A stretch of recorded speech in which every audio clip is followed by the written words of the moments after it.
his ideology.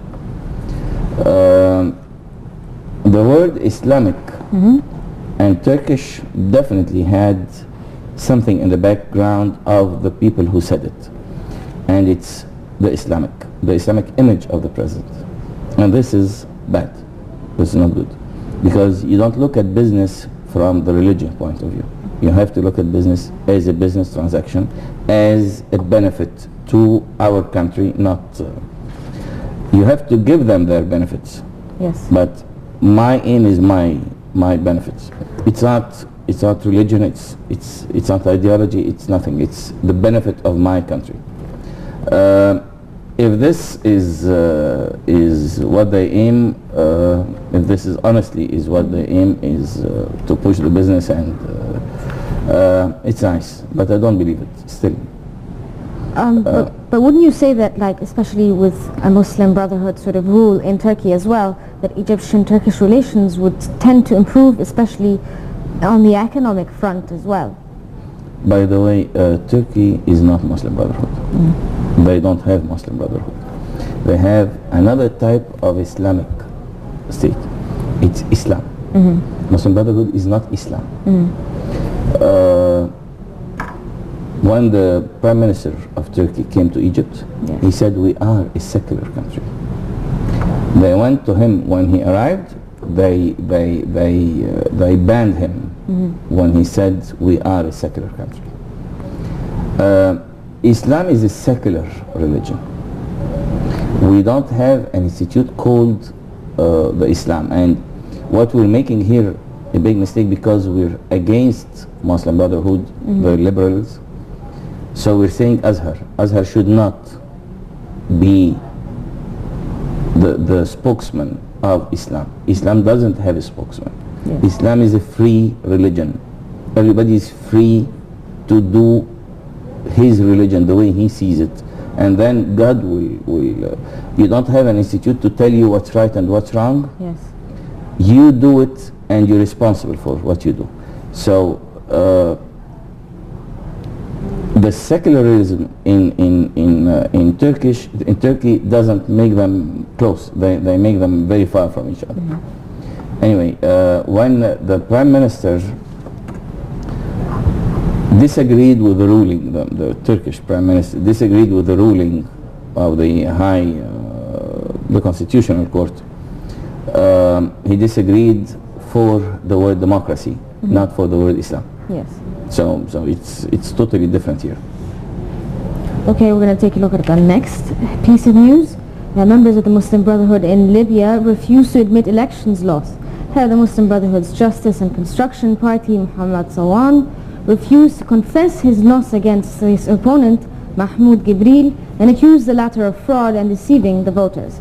What do you think of this, especially with the fact that Libya is actually probably the only country that picked a liberal government or liberal representatives of the country? Okay.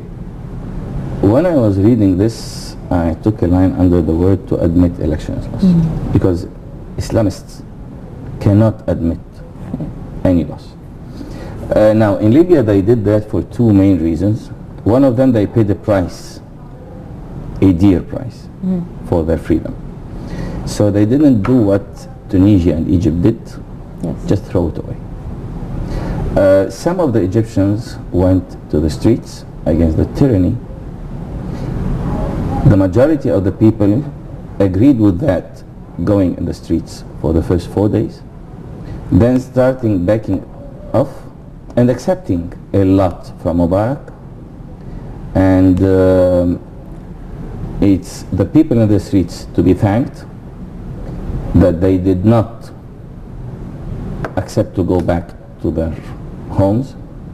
So Mubarak had no other choice but to obey the 5 or 10% who were there in the streets, and not to take the strength from the 95% who are sitting at home doing nothing, absolutely nothing, and receiving a benefit from people who went to the streets, the 5% went to the streets, or the 10% went to the streets, and just at the first election they just throw it away. I don't think they deserve the freedom they got. neither Egypt, neither nor Tunisia. In Libya, that's the first thing. The second thing is the Islamists took over for the first period, and they started to do this Amr bil Ma'ruf Nahi al Munkar. I don't know how you can translate that. It's to go to the people and tell them this is forbidden, don't do that, do this, go to prayer, and using force to do that. And those two were the main reasons why we can see it's 85-90% winning of the non-Islamic. They are Muslims. These are not Muslims. They are calling themselves Islamic in the headline and nothing of Islam in the main context. It's a pity that we call those in the name of our respected religion. So would you say that Libya basically learned from the mistakes done in Tunisia and in Egypt? No, in their they saw it on their land. Okay. No, I mean, they know these are not free people who will get them freedom. Egyptians and Tunisians did not want freedom.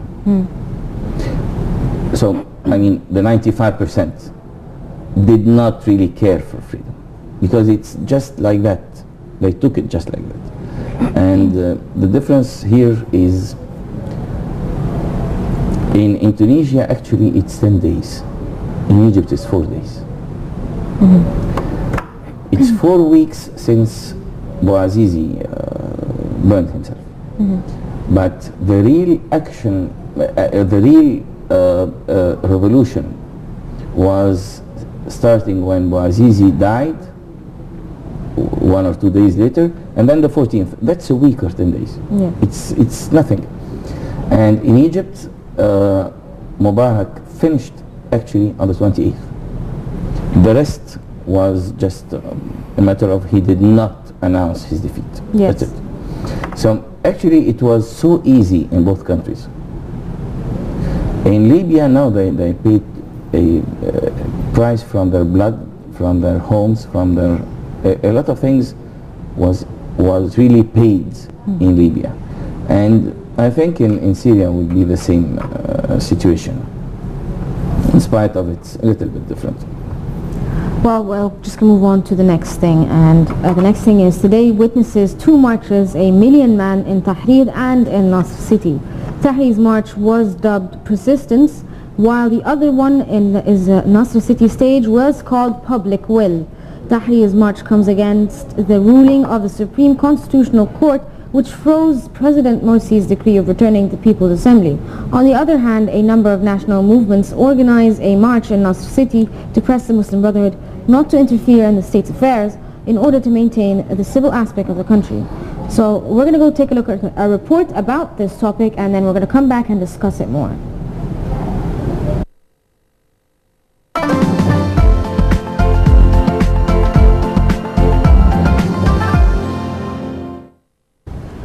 Prominent Salafist politician and former presidential candidate Hazem Salah Abu Ismail has called for a demonstration in Tahrir Square in Egypt's capital Cairo on July the 13th.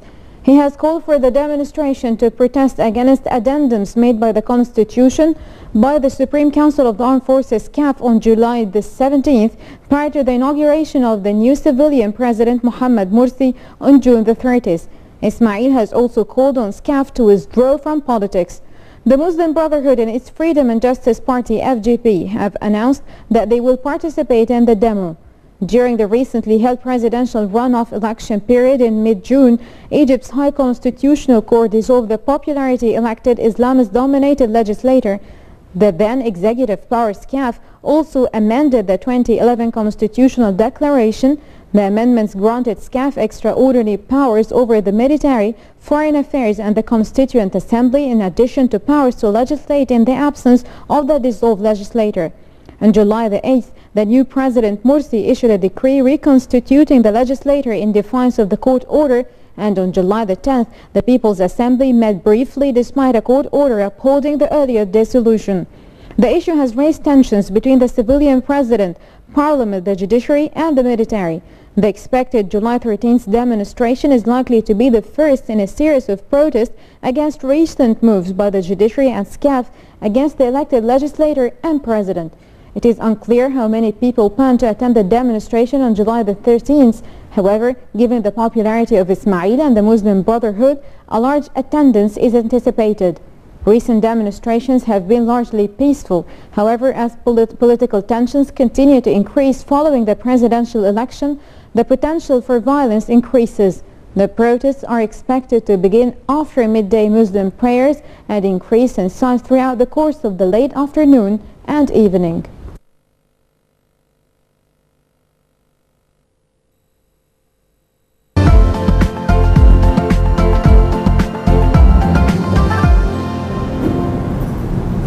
So we would like to talk a bit more about this. Like the idea of the Million Man March in Tahrir Square is valid in a certain sense, I suppose, because they are calling for a democratically elected parliament to stay in power, but at the same time, those in Nasr City also seem to have some sort of valid point. They don't want the Muslim Brotherhood to sort of have all the powers within the country. How do you see what's happening within the country itself? Okay, I disagree with both Million March, what we call Million March here. First, as I said it before, President Morsi is acting as the president of the Muslim Brotherhood. Yes. It's the only power that is behind him.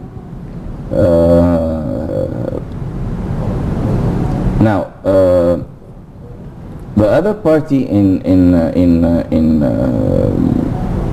Nasr City is showing the split in Egypt.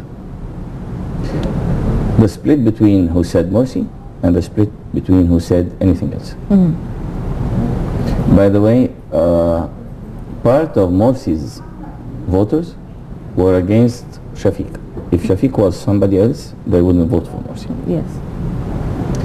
And all of Shafiq's voters are against Islamic ruling. Yes. So, what I see here is, in addition to the split, that we are missing the point of the word elections. Yes.